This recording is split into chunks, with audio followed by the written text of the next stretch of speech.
Thank you to everyone for attending tonight's meeting of the San Bruno Community Foundation's Board of Directors. We are in person at the San Bruno Senior Center, and we welcome members of the public who are attending via Zoom.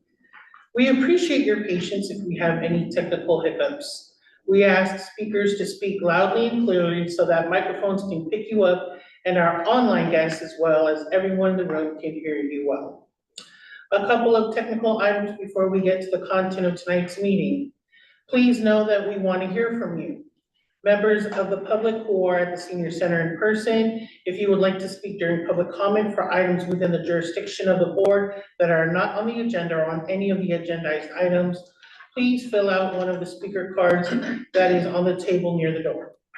If you are attending on Zoom and you would like to address the board during public comment for items not on the agenda, or in any of our agendized items, please use the raise your hand button at the bottom of the Zoom screen. Once you raise your hand, the executive director will see that someone wants to talk and she'll let me know that you're waiting. When it is your turn to speak, the executive director will call your name and unmute. If you are joining us via telephone, you may also address the board during public comment by pressing *9, and the executive director will address you and unmute you. Speakers will be given 3 minutes to address the board. Please note that individuals may only speak once per agendized item. Leslie, any emails from the public related to any agenda items? We received one email right before the meeting, and I'll be summarizing it when we get to that agenda item. Great, thank you so much. So let's begin the meeting. I now call the regular meeting of the San Bruno Community Foundation's Board of Directors of February 5th, 2025 to order. It's 2025. This is our first meeting of 2025, and I hope everyone had a good holiday season. I want to send supportive thoughts to those in Southern California, those who have lost their homes, friends, and family members and communities in the recent fires. We in San Bruno know firsthand how challenging it can be to face a devastating fire or other disaster. And we are grateful that San Bruno could assist in a small way with the San Bruno Fire Department deploying some of its personnel to help the firefighting efforts. Of note, those San Bruno Fire Department fire personnel have been using the fire line medic equipment that was paid for by the community grant for our foundation award to the city of San Bruno in 2020. I'll turn it over to Ralph for item number 2. I turn it over to you, Secretary Gomez, for roll call. Thank you. Board Member Belinda Wong. Present. Board Member Supriya Perry. Present. Treasurer Pac Lynn is excused. Secretary Raul Gomez is here. Vice President Jim Ruane. Here. President Melissa Natani Jones. Here. Thank you. Item number 3, public comment. Would any members of the public like to address the board on any topic that is within the jurisdiction of the board but is not on the agenda? For those on Zoom, please indicate so by using the raise hand button at the bottom of the Zoom screen. I do not see any hands raised on Zoom. Okay, great. Thank you so much. We will move on. Anybody here? We'll move on to item number 4, presentation. Recognition of former San Bruno Police Chief Ryan Johannesson for his service to the San Bruno community and his support of the San Bruno Community Foundation. Ryan, I believe you're on Zoom. Hello. Ryan? Yeah. Okay, there you are. Tonight we want to welcome from North Carolina outgoing San Bruno Police Chief Ryan Johannesson, who is joining us via Zoom, and recognize his service to San Bruno and his partnership with the San Bruno Community Foundation. Chief Johannesson has been appointed the new police chief in Apex, North Carolina, and is beginning to settle in there. Chief Johannesson joined the San Bruno Police Department in 2006 as a police officer, was here during the San Bruno Police Department, 2010 gas pipeline explosion, and moved up the ranks to ultimately become police chief in early 2020, right at the beginning of the COVID-19 pandemic. Chief Johannesson has been a truly innovative and community-minded leader for San Bruno and a committed partner with the foundation in our first responder effectiveness strategic initiative. He'll truly be missed. Again, just really appreciate you, Chief, for being such a strong partner to the foundation, especially during the pandemic and just working through so many of the challenges that we face as community, but always keeping our community safe. So I just really appreciate you for that. I'm honored on behalf of the board to recognize you, Ryan, with a proclamation from the San Bruno Community Foundation. This is the wrapped item that Leslie gave you before you left San Bruno. And it reads, whereas Ryan Johannesson has served the San Bruno Police Department since 2006, beginning as a police officer and spending the last 5 years leading the department as police chief, demonstrating integrity, commitment, and distinction. Whereas Chief Johannesson has fostered a community-minded ethos within the San Bruno Police Department, building partnerships throughout the community and successfully leading the department through the challenging COVID-19 pandemic and the national racial awakening of the aftermath of the killing of George Floyd. Whereas Chief Johannesson has been a leader in looking out for the physiological and mental health needs of police officers who experience significant stress and challenges in their jobs, bringing valuable mindfulness training to the San Bruno Police Department. Whereas Chief Johannesson has a deep understanding of San Bruno's diverse community and how the city's public safety operation can support the community in times of crisis. Whereas Chief Johannesson has been an invaluable community partner for the San Bruno Community Foundation, not only in his participation at the foundation meetings and events, but also in having the foresight to help envision and implement the important projects that made up the foundation's first responders effectiveness strategic initiative, including the police officer mindfulness training, critical facility site assessments, incident action plans, and joint public safety training, and the acquisition of a mobile command vehicle that can be deployed at the scene of a critical incident, natural disaster, or planned large-scale event, all for the benefit of the San Bruno community. Whereas the foundation has also been proud to provide a community grant to support the San Bruno Police Department's reducing the impact of drugs on family programs in conjunction with the San Bruno Park School District under Chief Johannesson's leadership. And whereas Chief Johannesson's countless contributions to the city of San Bruno, the foundation, and its efforts to benefit the San Bruno community will not be forgotten. Now, therefore, on behalf of the San Bruno Community Foundation Board of Directors, I, Melissa Nathaniel Jones, officially recognize Ryan Johannesson and express our sincere appreciation for his dedication to the foundation and the San Bruno community, and wish him and his family the best in all future endeavors. Dated this 5th day of February 2025 by myself, Melissa Nathaniel Jones, President. Before I turn the floor over to you, Chief Johannesson, would any of the board members like to say a few words? Through the chair, if I may. Ryan, you've been there with us a long time. You were there that evening on 9/9/10, and we all learned a lot. And because of it, this department and the city has grown. And because of you and your innovation, you've done an awful lot for this department. So I just want to say thank you. Our loss is the gain of Apex, North Carolina, and you have been, for me, a very dear friend. Thank you.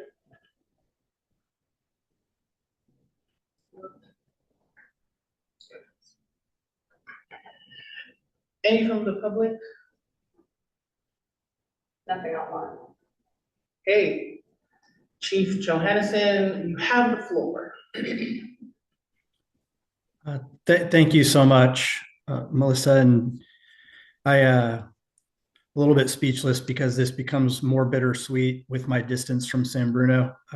You can know as best you can what you're leaving, but you don't really recognize it until it's gone, so to speak. And definitely getting settled here, but missing San Bruno already. And this meeting and what you're doing for me here really helps to illustrate why. Mr. Mayor, as you will always be known to me, your words really hit home. Spent the bulk of my adult life serving the San Bruno community with the police department, and every single moment of it was a total and complete honor. And I would trade it for nothing, even with the difficulty that came with it. Melissa, you spoke about the partnership with the Community Foundation. And I don't know that any of us could say enough to avoid understating what you all have done for the community writ large, but through the police department, the impact that the Community Foundation has had is immeasurable. And frankly, everything we did as it related to officer wellness was built upon the foundation of the mindfulness training that you all had the foresight to allow us to do. We were way ahead of our time in doing it. It was a risky thing to do. It truthfully was not while I was at the helm. It was with Chief Barberini at the helm, who showed his support. But it's something we could have never done without the support of the foundation and without the specific grant created in order to provide us the ability to do it. And everything we did from there on out was built upon that foundation. It set the tone for a police department to treat the difficulties of the job differently and to approach the job with mindfulness and present moment awareness for the impacts that their actions had on the people they came into contact with day to day. When you move from there to what I think is still ongoing with the Rid Of program, kind of taking what we learned from the DARE program for many, many years and building upon it. Again, something that could have never happened without the foundation, without your all support. So I just am so grateful to all of you for your leadership, for providing us the opportunity of the police department to do some things that were different. Leslie, I will miss the partnership with you terribly. You have been a total and complete pleasure to work with and to know. I can consider myself very fortunate and blessed not only to have worked with you all, but to be able to call you friends. And I just couldn't be more grateful for you doing this evening. It's difficult to keep my composure because it means a lot. Thanks, Chief. Well, we're certainly going to miss you here, and we wish you nothing but the best. Like Jim said, our loss is their gain over there in Apex. So we wish you again the best of luck with you and your family. We know it's pretty late there. You are all the way in North Carolina, so we're going to go ahead and let you sign off. But again, thank you so much for your service. Thank you. Thanks, Chief. Okay, we are going to move on to item number 5, approval of minutes, and I'll turn it over to Secretary Gomez. Thank you very much. In your meeting packet are the minutes from the December 4th, 2024 regular special board meeting, a very long meeting, and they are in your packet for your review. Okay, any questions from the board regarding our minutes? Okay, any questions from the public regarding our minutes? Okay, anything on Zoom? Okay, great. Okay, then I'll go ahead and ask for a motion to approve our minutes. So Second. Okay, great. Thank you very much. I'll turn it over to you, Secretary Gomez, for a roll call. Thanks again. Board Member Belinda Wong. Aye. Board Member Supriya Perry. Aye. Board Member Treasurer Pat Glynn is excused. Secretary Raul Gomez is an aye. Vice President Jim Ruane. Aye. President Melissa Natani Jones. Aye. All ayes. Thank you so much. We'll move on to item number 6, Executive Director's Report, and we'll turn it over to you, Leslie. Thank you. Good evening, everyone. And just a reminder, we do not have separate microphones tonight, so we do ask that you speak up as much as you can so that our camera will pick you up. We have people online and for the recording. A couple things I just wanted to highlight for you from my Executive Director's Report. First, the City Council did approve our officers for 2025 at their December 10th City Council meeting as part of the consent calendar, so that happened.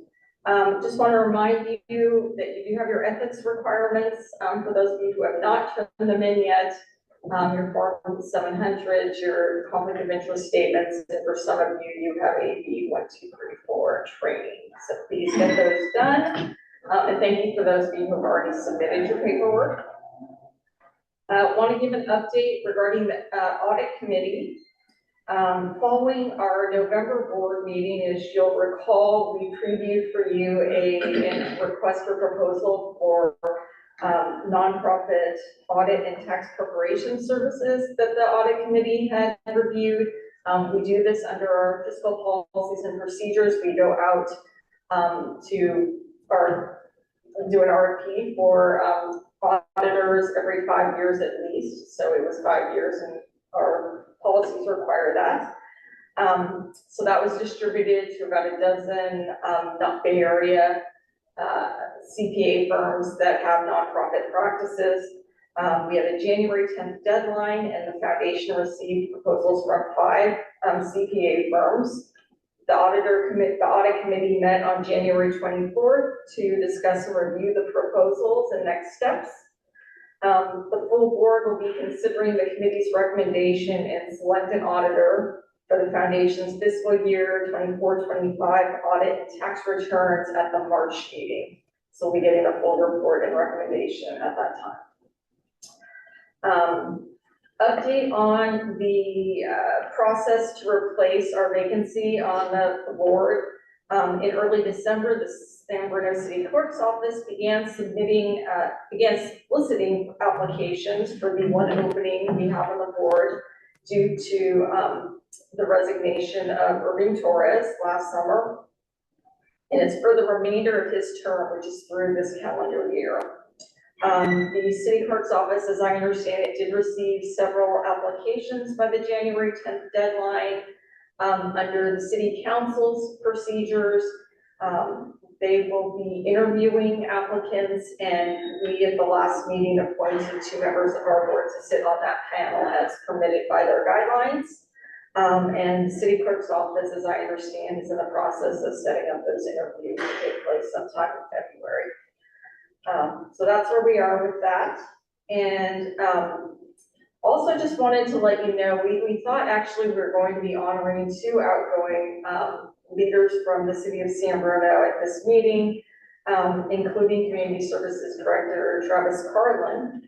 As it turns out, Travis has decided to return to the city and will be coming back later this month. And so we didn't need to honor him at this time. Hopefully we won't have to honor him for a long time. But that's great news.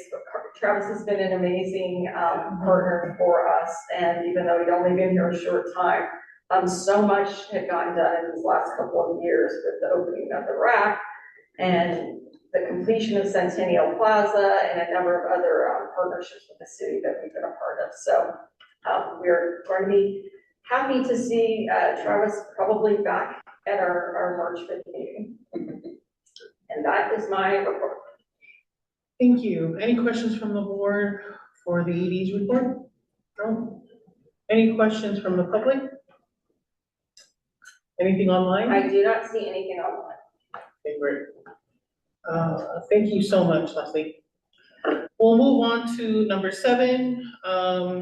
We have one item on the consent calendar today as listed in the agenda.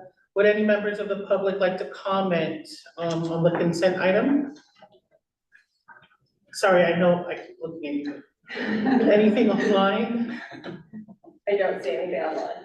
Okay, then I'll turn it over to Secretary Gomez for roll call vote for the approval of the consent calendar. We need a motion. Oh, sorry, we need a motion. Motion to approve.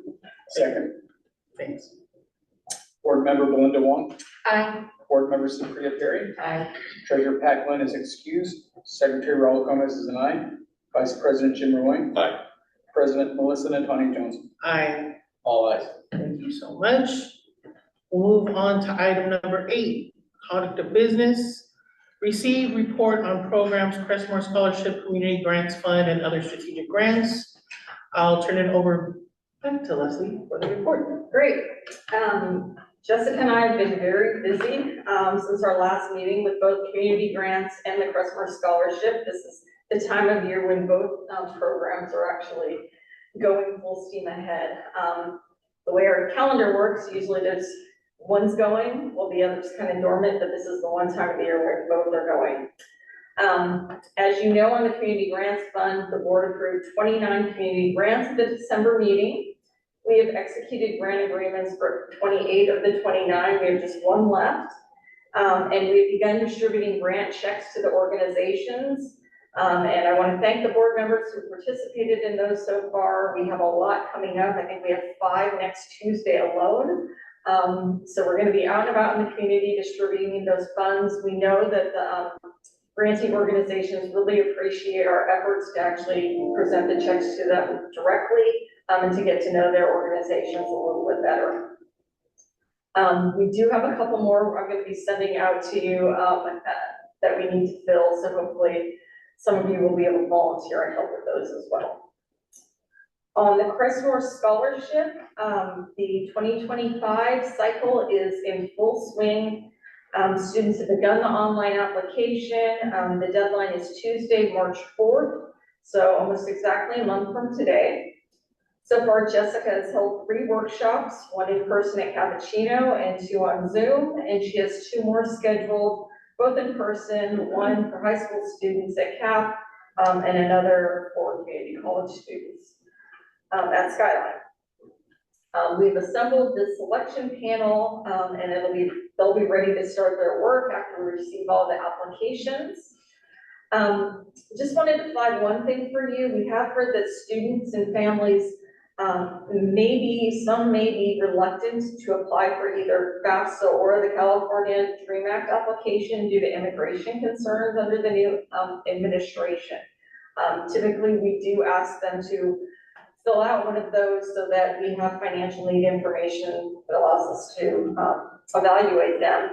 But for those students who do have those concerns, we are allowing them to apply this year. We're asking for certain financial information so that we'll have some basis to assess their financial need, but we felt like that was the appropriate way to deal with this in this time of uncertainty for a lot of these families. Please help us continue to get the word out about the program. We are hoping to have another great crop of applicants that will make panels work very difficult. With regard to the Recreation and Aquatic Center, we received the last 3 quarterly RAC reports from the city. We just paid out not quite $250,000 on the construction grant. And so far, we've paid out a total of $51.2 million out of the $51.5 million committed for the design and construction of the RAC. So we have a balance of just over $300,000 left to pay. At the March board meeting, city staff is scheduled to provide a final update to the board on the construction. They're just finishing up all the punch list items on the building, and then give its first report on the recent RAC startup programming and outreach grant that we awarded last year. So we'll get our first report on that. Hopefully Travis is back for that. No grant payments have been made on the startup programming grant yet, as we're going to be paying those out on an annual basis at the end of the fiscal year. So that first payment will be in I believe July or August.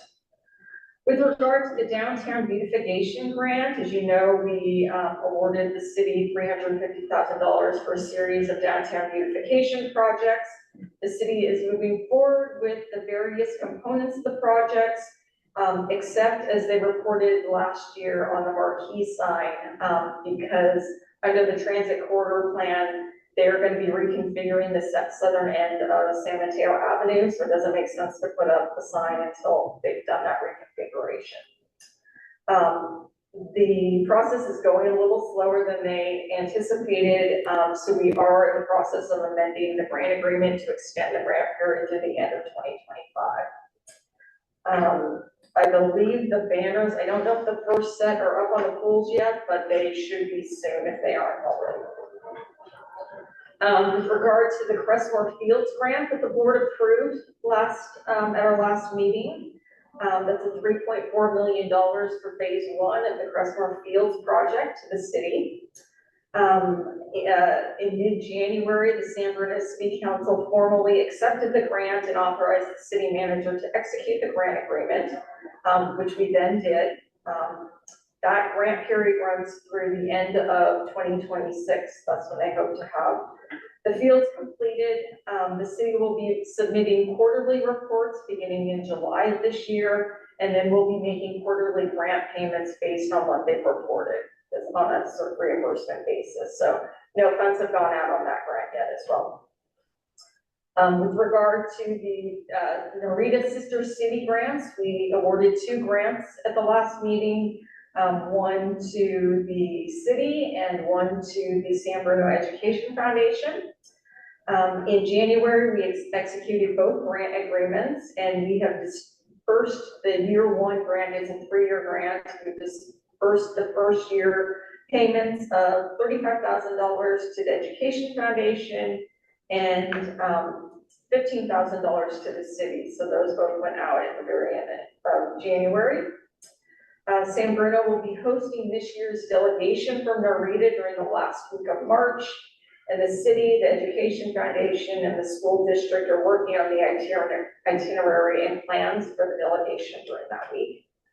The school district is also in the process of forming a committee made up of community members, program alumni, and their families to help with the program and to work on the sustainability measures that part of our grant funding will go towards. And then the last grant I wanted to report on is the school field improvements grant. The John Muir Field is basically done. Both the school and the soccer organizations are using the fields, so they are porta potties are out there. I believe even some small bleachers, so they are using the fields. The Bel Air and Parkside improvements, those are the 2 other school sites where we are funding improvements, are still in the planning stages and taking a little longer than expected. The district is working with the soccer groups to figure out the improvements at Bel Air, which they also want to do in conjunction with the baseball field that's on district land there as well to make sure everything is coordinated.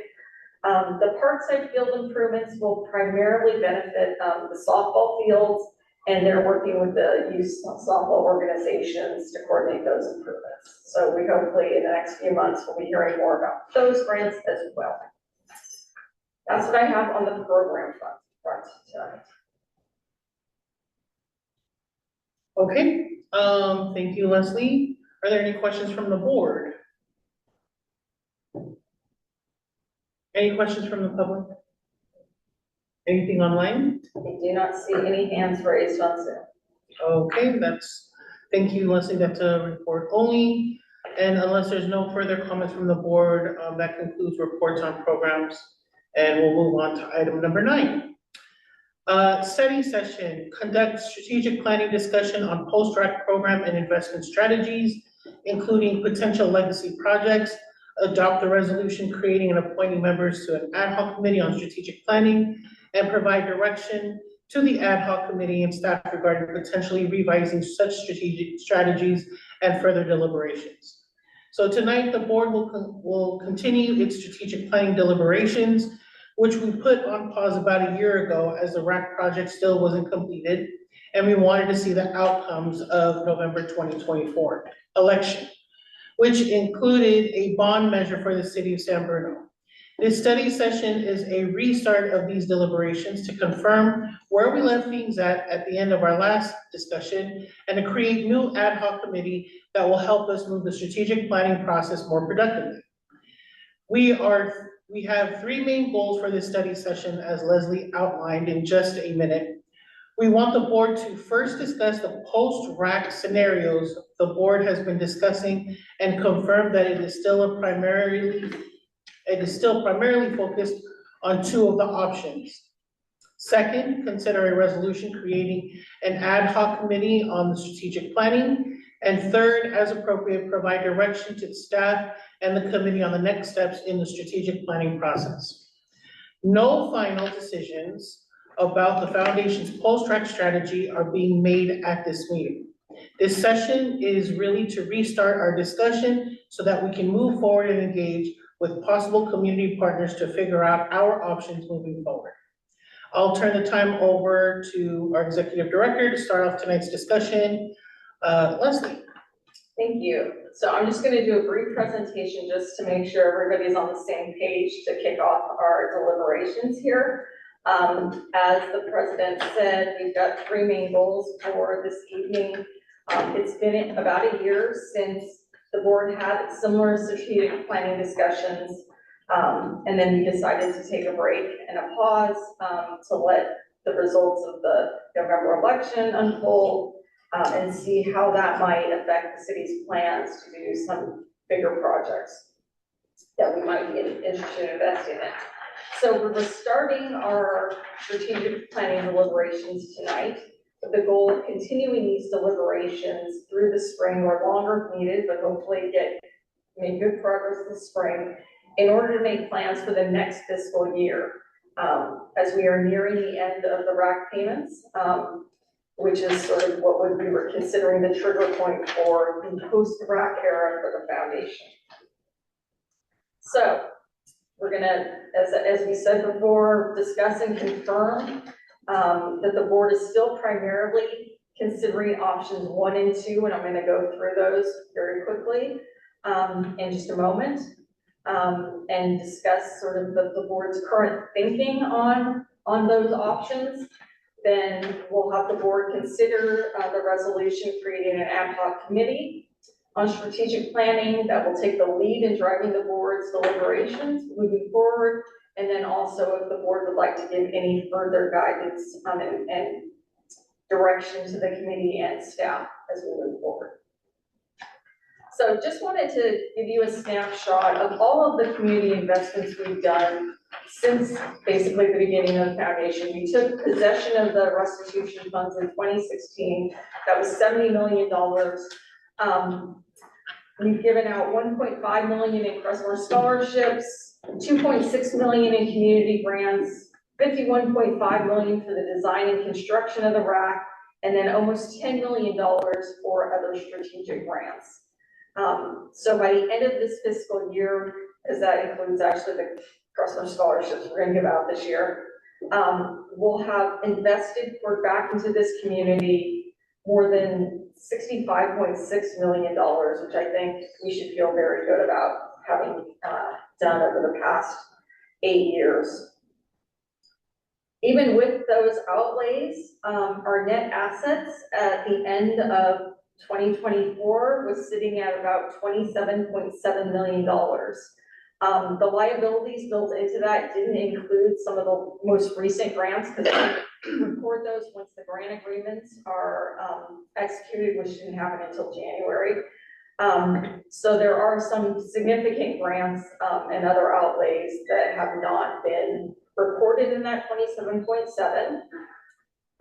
Which means that when you factor all of those in, as well as our ongoing operating expenses, our projected net assets, assuming a stable market environment, and we have seen some fluctuations at the beginning of this new administration, as some of the things happening in Washington have affected the markets a little bit. So we have seen our portfolio fluctuate even this month. Assuming a overall stable market environment and no other major strategic grants this year, our projected total net assets is somewhere in the $23.5 million range. The board did, when it approved the Crestmore Fields grant, it said it wanted to see more information about permanent lighting on that field, which the city is currently estimated to be at about $2 million. So if that grant were to be made later this year, it would take us down to about $21.5 million in total net assets at the end of June, at the end of this fiscal year. So that's where we're sitting right now. If you think about that, 21 million plus having given out on the last slide over 65 million, that's well over the original 70 million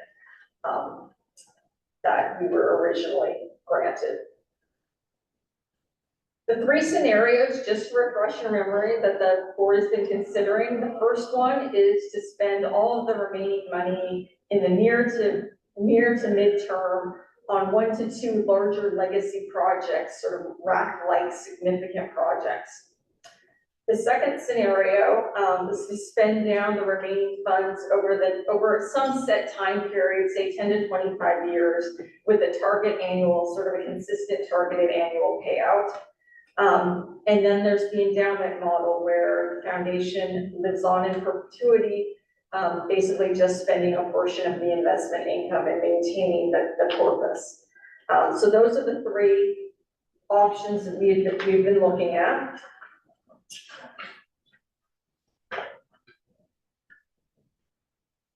At the February 2024 board meeting, where the board was, is it felt like for scenario 3, the endowment model, which I'll show you a slide just in a moment, that the annual payout would be at a level that we could probably sustain community grants, Crestmore scholarships, and not a lot else.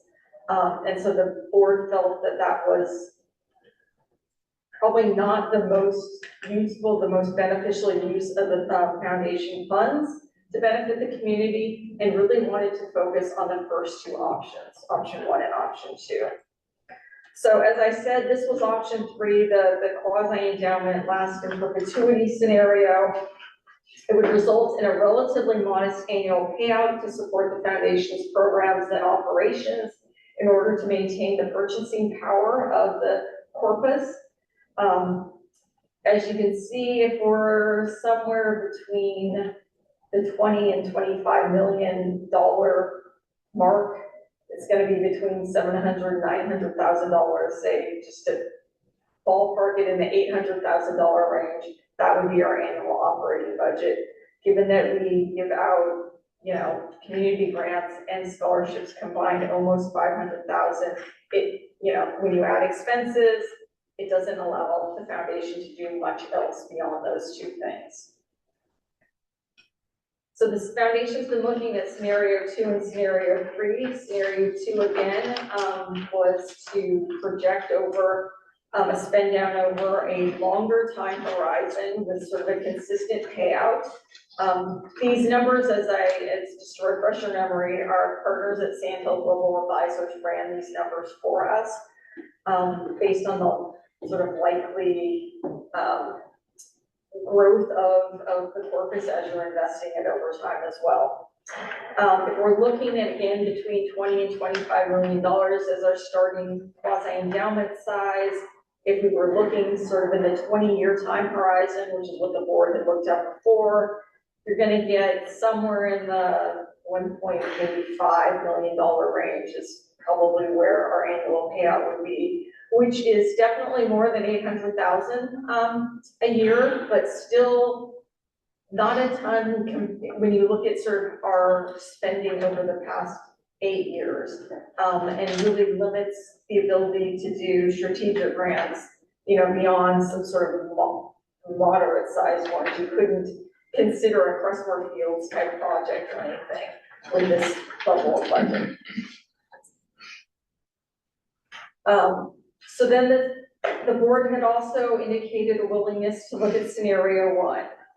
So again, at the end of this fiscal year, we're projecting $23.5 million without the Crestmore Field lights.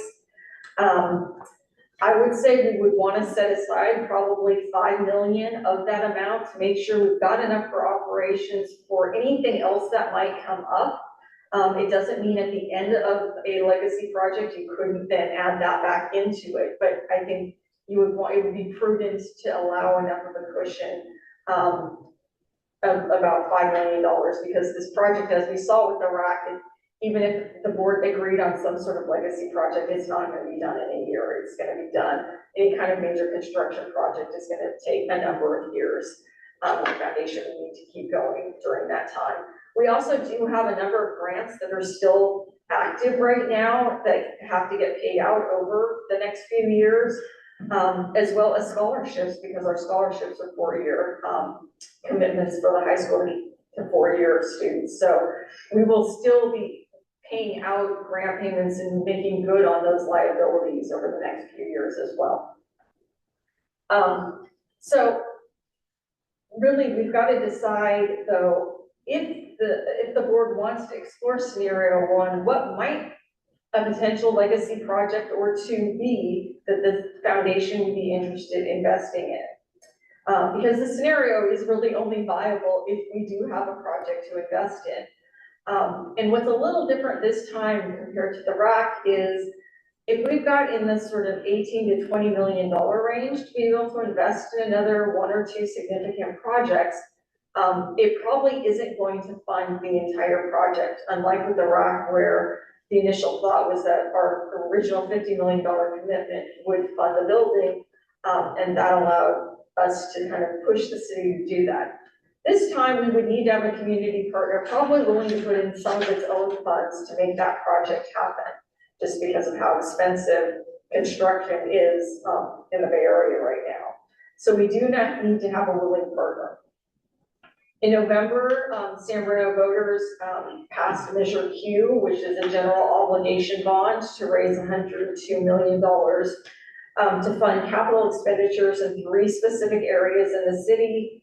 First is to repair city streets and roads.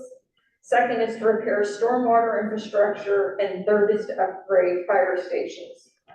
Both of the fire stations are in need of renovations or rebuild, and notably, Fire Station 52 is in the Crestmore neighborhood where the gas pipeline explosion happened and serves the western portion of San Bruno. Could the foundation partner with the city on a fire station, which would allow the city to use the remaining Measure Q funds on some of the other needs it has with regard to streets and roads and stormwater? The city had identified, I think, upwards of $400 million in need in those 3 areas, although the bond only is raising about $100 million. So there are plenty of needs in those other areas. So could that be a potential option? Are there other things that the other project the city might be interested in partnering with the foundation to make happen? Could it be a library? Could it be a community center? What other types of community facilities might be of interest to the city? When the city selected the RAC, library/community center was the other sort of option the city was looking at that time. And is the city now interested in investigating that possibility with us? I've also been in contact with the San Bruno Park School District, and we've had the superintendent come before the board to talk about some of their bigger initiatives. They do have 2 larger capital projects in progress, still at the early stages. One is some improvements at John Muir Elementary School, both to replace the multi-purpose room and to reconfigure the footprint of the school to make it work better. So that's one major capital facility project that they're working on. The second, which the superintendent had spoken to us about, which was a new STEM building, science building on the Parkside campus. They've now split that into actually 2 buildings. One is a science wing. The second would be a smaller music and dance building. And given the foundation's long history now of supporting arts and specifically music in our public schools, would the foundation be interested in partnering and helping fund, the music building, for example? The school district does have some other funding sources. Measure X, which I believe was passed in 2018, that was their bond measure. There's still funds left there, as well as there's still the potential sale of the Engvall Middle School site that would allow the school district to also work, contribute to those projects. So there are opportunities out there, but we would like to hear what your thoughts are. Are we still planning to go with options 1 and 2 and explore those? And if option 1 is still on the table, what are the projects you would like to see us investigate with the city, the school district, or even another partner, if you'd like to suggest one? There is one thing to note, though, is if the board is interested in moving forward with another major legacy project under scenario 1, making that commitment sooner rather than later is probably in the best interest of the foundation in order to preserve as many of the funds for that project If we continue to operate like we do now, or to do scenario 2 in the interim, we will continue to spend money, and that pot will get smaller, and the amount available for a bigger project will decrease. So please keep that in mind. In terms of the pros and cons, we've gone through those before, but I do have one slide just to refresh your memory.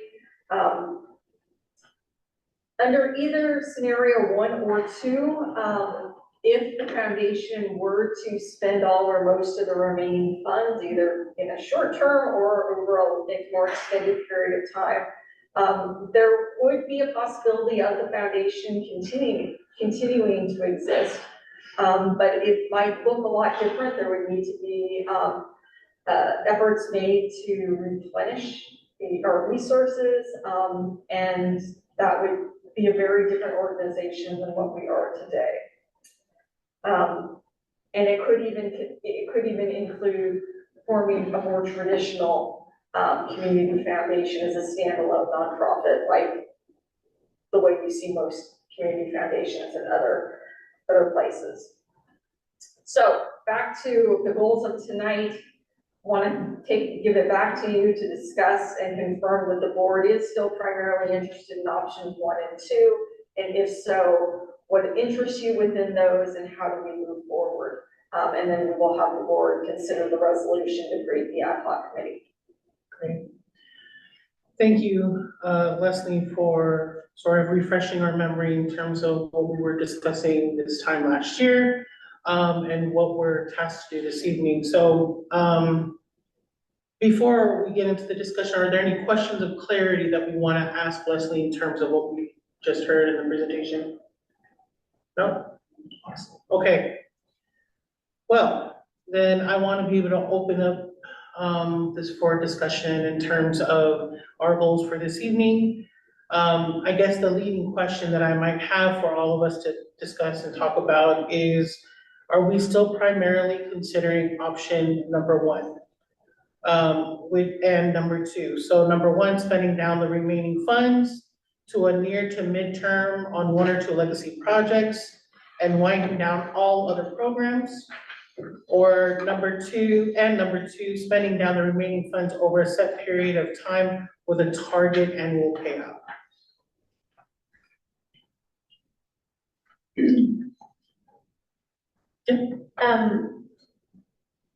I think my memory of scenario 1 was really a legacy, but I don't recall us having gone to the detail of completely winding down like the 2 grants program. So I mean, I would ask that the committee talk through how that will work if we're going to go with that first scenario. Yeah. Yeah, that's the only thing that kind of popped up in my head. Yeah, that's definitely something that we need to consider, and a good point. Yeah. I also think in considering a legacy project or 2, that we talk through and think about, and probably, the ad hoc committee can really maybe iron out some of this. What is sustainable in the long term? Because a legacy project that is something that isn't going to be sustainable because it's either,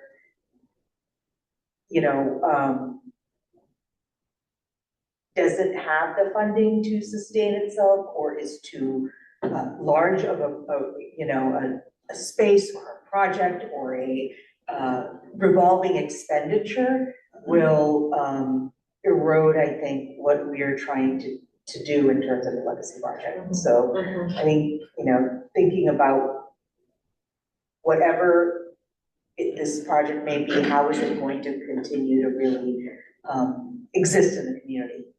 Yeah, good point. So I'll go next. I am still in favor of scenario 1 and 2. I'm more in favor of 1. I am really aligning to working with the city, Measure Q, seeing if there is a larger project that we could collaborate with them, or also interested in working with San Bruno Park School District, John Muir, and any of the other facilities that they have in mind. My turn. It's no secret that I've said to many people a number of times that I'm in favor of one big legacy project. There, and to somebody's concern, we did a big legacy project at the RAC, and now the city is pretty much taking care of that because they would have had to do that anyway, whether it was the old War Memorial Building or a new RAC, and they seem to be doing very well. There's talk in the community about a library. Libraries nowadays are totally different than going in and get a book. It's a whole different thing. It's more of a community gathering place, and there's so much stuff online now that you've heard about this legacy bookstores that are closing down across the bay because people aren't using them. So I really have a concern about when people say library, they think about what we have now. It's a totally different thing. We have a situation from after the explosion where we have a pretty much decrepit firehouse. And we have a potential with partnering with a landholder close by and maybe with the city to build a new firehouse. It would be a great thing because in my mind, it brings this whole situation I've experienced over the last 14 and a half years full circle. Measure Q has been talked about, someone tonight did send us something online saying, oh, Measure Q is supposed to take care of the firehouse. No, it's not. It's supposed to upgrade some small step that the firehouses need. It's not to completely redo firehouses. Believe me, if you do need some real work. Also, Measure Q is not a lot of money. And I think a lot of people voted for that because they saw the streets, the potholes, the things that they drive on every day are going to be fixed finally. So there's not a whole lot. You're going to get, $1 million, $2 million a year or something to do this. So you're not going to have a lot of extra money to do something. Potentially partnering with the city going forward with maybe some community benefit funds that they would have. We could actually do something and do something nice. So, and then if you go with two, you do have to understand that you're still going to have your financial consultants. You're still going to have your executive director. You're still going to have a minuscule amount of rent. You're still going to have the day-to-day expenses that take money away from that. So I think it minimizes to a certain degree more than what we could have done with scenario number one. So that's just my feeling. I've made up my mind, and I want to reiterate what Melissa said in the beginning. Someone said, you guys made up your mind already, and this is all done. It's not the case. Tonight, we're here to discuss it, to appoint an ad hoc committee to discuss it with potential future partners. That's what it's all about. So, and, we don't do anything behind the scenes. It's all out in the open. So, there you go. I think a legacy project going forward, maybe one, maybe two, partnering with another entity, potentially the city of San Bruno, would be a good thing for this foundation. Thanks, Ben. I was just gonna say too, I think it's important to point out that, we're talking about this, to remember that it's in the context of the entire 70 million, that, we, received. And I think earlier, even in this meeting, we were talking about how that's been used, and it's been used, to help individual community members, whether it's students. It's been used to help downtown with space there, with downtown improvements and beautification. It's been used to help businesses. And then, the biggest part of it was used for something that is available to the entire city. So as we look at this project in that context, it really, to your point, the idea of bringing it back to the neighborhood that was so devastated and impacted is not, just addressing a concern that if some community members have, that this seems like it's only benefiting a part of the city. I think it needs to be understood in the context of the entire foundation history and the safety of the entire city. So that was just.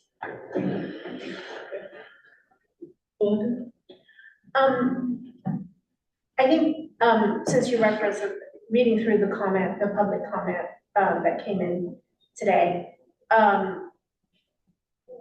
wasn't part of the initial listening campaign that determined the RAC and the priority list. I guess one of the requests from that was, can we go and do another, if we want to do a legacy project, does it make sense to do another listening? I just don't know what that involves and how big, of an effort that is. And would it really generate any more options than what we already thought through here?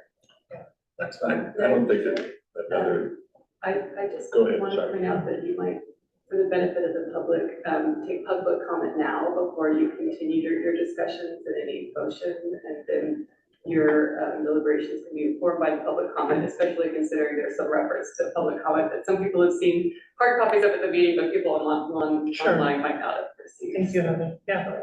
So, Let me first, before we see if there's public comment, we did receive one written public comment by email right before the meeting, so we weren't able to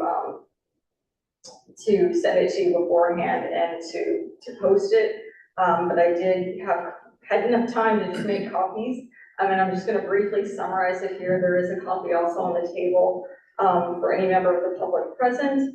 Linda Mason wrote in, and it's a lengthy comment, but just to summarize, she has concerns about how the board has expended funds on our operating costs over our history, but still sees great value in having a community foundation, and then goes on to make 3 requests to the board. The first, that the board consider envisioning itself as a future volunteer-run nonprofit in order to decrease operating expenses. The second is that the board instruct the CEO to engage in a 3rd listening session modeled after the first one. We've done 2 previous community listening campaigns. And then the 3rd request is that if the board chooses not to engage in her first 2 requests, or integrate some or not at all, she would request the board highly consider a new library as its legacy project. So just to summarize for those of you who have not read the whole thing. Now we can see if there's anybody else that would like to make public comment.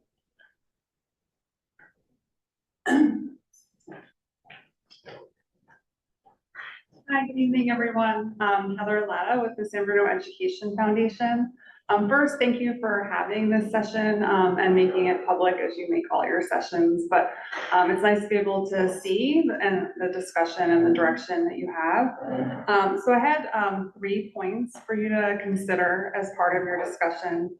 One is whether it could be possible to have some hybrid option of either 1 and 3 or 2 and 3, where a volunteer-run board in perpetuity could fund just the Crestmore scholarships. So I think that is a really valuable thing to have for the students of our community. And if somehow some amount of money could be endowed to just cover that 100,000, 150,000, whatever you would decide to be per year, and you just look prospectively with your investment advisors, how much you would have to set aside to allow that to happen. I know, I don't want to disrespect at all the work that I know Leslie and Jessica do for that program, I'm sure, but I think a volunteer-run board, potentially in cooperation with Cappuccino and Skyline, there could be partnership there where they might be able to put in some of the work to help with the review of the applications, something like that. So I just wanted to see if that might be something that you would consider. The other point I had was actually Supriya's about thinking about the sustainability of the projects, just even the RAC. You saw that you put in so much work in such a beautiful building, but then you also have given a $2 million grant to the city since then to help them figure that out. But if you have another legacy project and you just plan to spend it all, then you wouldn't be there afterwards to help that entity. So it's just being, really working with them ahead of time, as Leslie already talked about, them already having funding to help put toward it, but also really thinking about whether they'll have the staffing, the maintenance plan, whatever it may be that they need for the project. And then the last point I have actually is similar to Linda's, just about some way of having community input. And I mean, I think given the types of projects that you're thinking about and the amount of money, in my mind, it would make sense to go to the city, the school district, whatever entity first to see what's possible for them with the amount of money that you're thinking. But then after that, once you have a variety of projects, I think it would be really nice for the community to get to have input. So you'd see which ones the community would find most valuable if you want it to be a legacy project. And that level of survey or some sort of listening session, whatever way you wanted to get that community input, I think would be something that community would appreciate being able to weigh in on. Those are my thoughts. Thank you very much. Can I comment just for clarification? I believe the $2.25 million in addition to the structural money that we put into the RAC was for programming going forward, not general fund salaries or anything like that. Because that's what I was getting at. That's a city function, same as it would be to man and pay for a fire station as far as salaries and equipment and that kind of stuff, or a library. So it's not to go to salaries to keep it sustained. It's for programming going forward. You see those things coming out now. So that was it. It wasn't for general fund issues. No, that makes sense. But I think also, like the city was taking on a new model with the RAC. And I think I see that grant, at least, of them having to figure out how to make it successful. So anyway, I mean, it's just something to think about, which I think is always on your mind. I've noticed that in your grant applications about thinking about sustainability. But I think just if you're going to have a legacy project and not be able to come in and have any extensions or be there to help afterwards, it's just thinking about maybe what padding you need or what extra attention to sustainability you might need to think about to make sure it really is a successful legacy project that won't erode with maintenance issues or something. Thank you. Were there any comments online or excuse me, anybody want to speak that's online? Would anyone online like to speak? Please do so by doing the raised hand function. Don't see any hands raised. Okay, and just buzz me in if there's. So I think, I mean, my own personal thought is, I do still entertain option one more than option two. And certainly the task of the ad hoc committee they would be charged in really figuring out what legacy project it has potential and what does a sustainable plan look like to support a legacy project like that.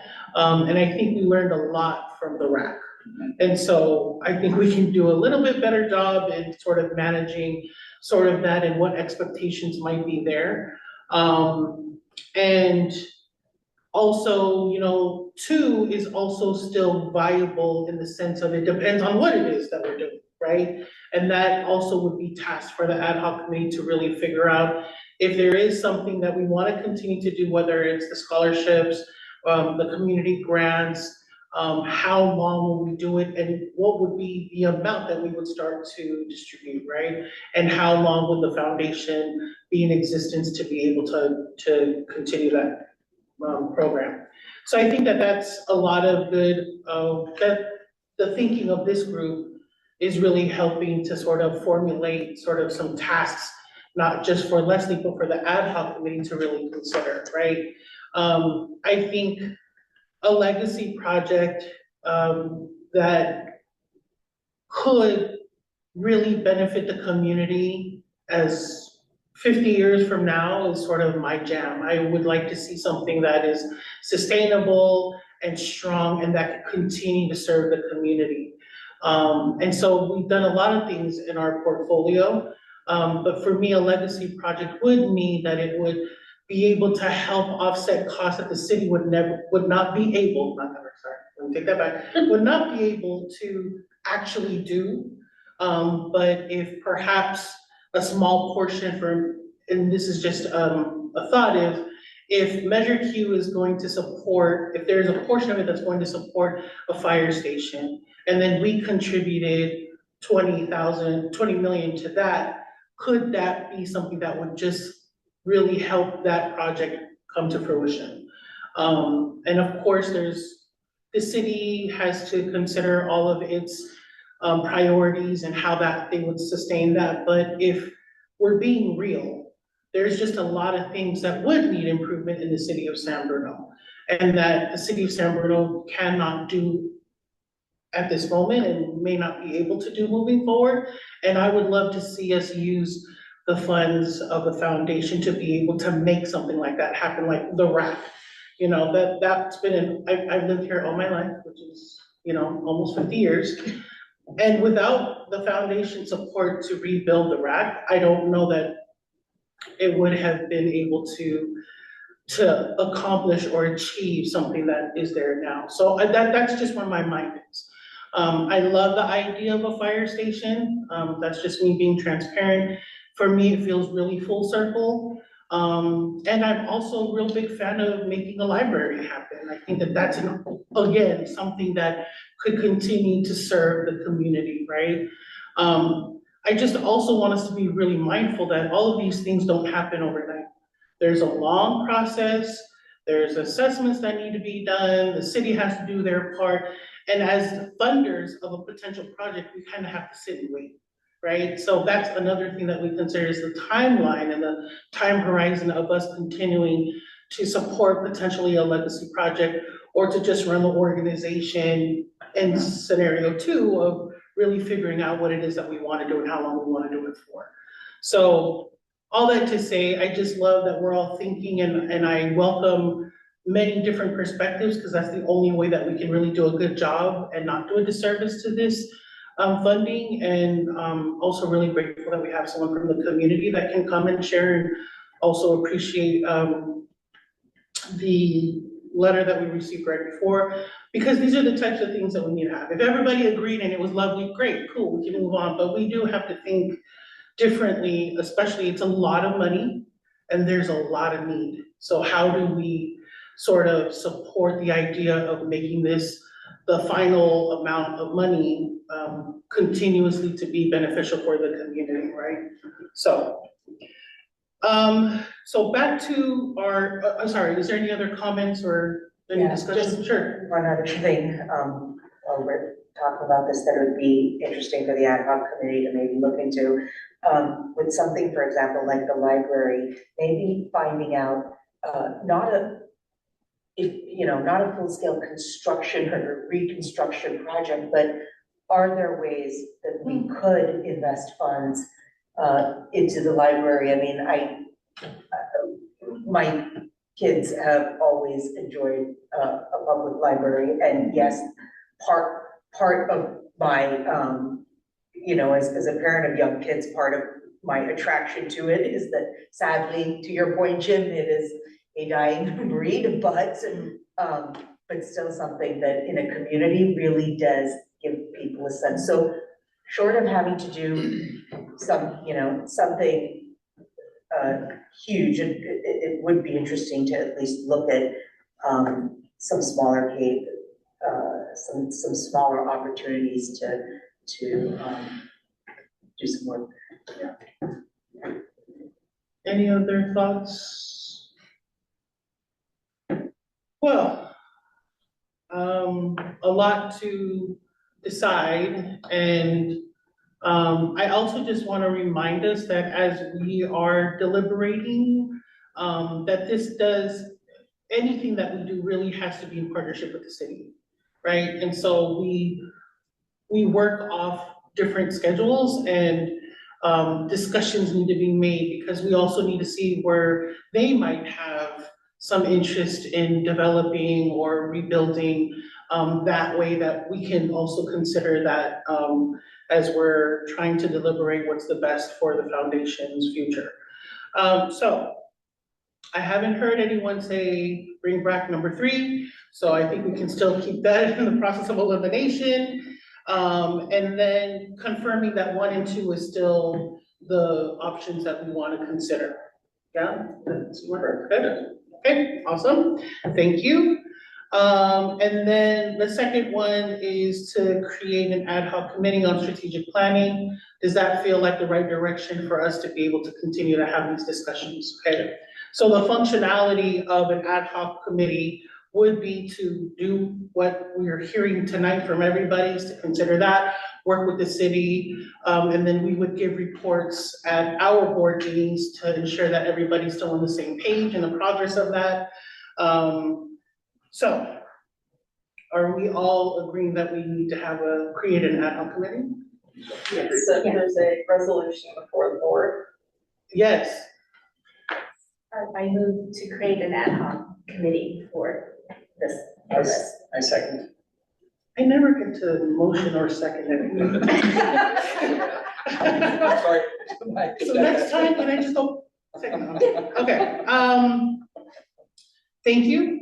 And then, sorry, great. The motion is also. Board member Belinda Wong. Yeah, the motion does appoint members, so the chair would be President Natanya Jones, and the committee members would be Vice President Ruane and Secretary Gomez.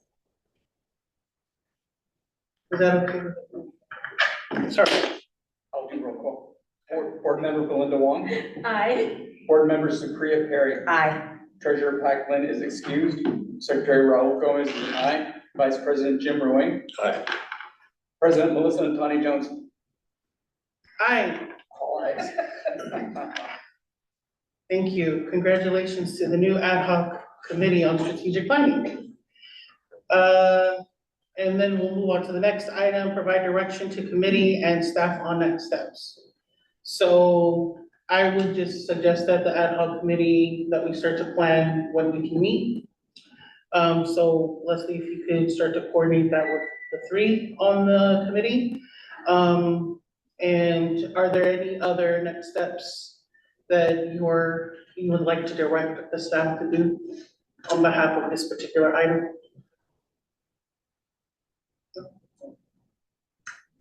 I just want to confirm, Leslie, that you were able to get all the notes from all the great discussion that we had, so the ad hoc committee has some wonderful things to discuss. Okay, awesome. So I think that that's the only direction from the board to the committee and staff so far. Okay. Okay, awesome. Okay.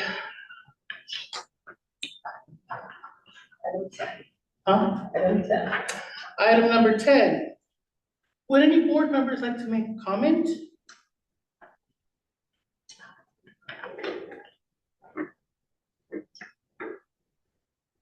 No? Okay, great. And so we'll move on to item 11 and 12, which are closed sessions.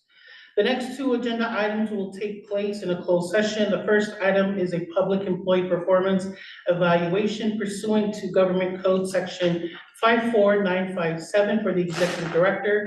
The second is a conference with labor negotiations pursuant to Government Code Section 54957.6. This item is to discuss any adjustments to the executive director's compensation. The agency designated representatives is myself, Board President Melissa Natanya Jones. The underrepresented employee is the executive director. Before we go into closed session, would any members of the public like to address the board on agenda items 11 and 12? Anything online? There are no hands raised online. Okay. We will now go into closed session. We will adjourn the meeting after the closed session items and will not be returning to the public meeting. Our next regular meeting is scheduled for Wednesday, March 5th, 2025 at 7 p.m. right here. Okay? All right. Thank you, everyone online. Thank you, everyone online. Thank you for coming. We're gonna be shutting down soon.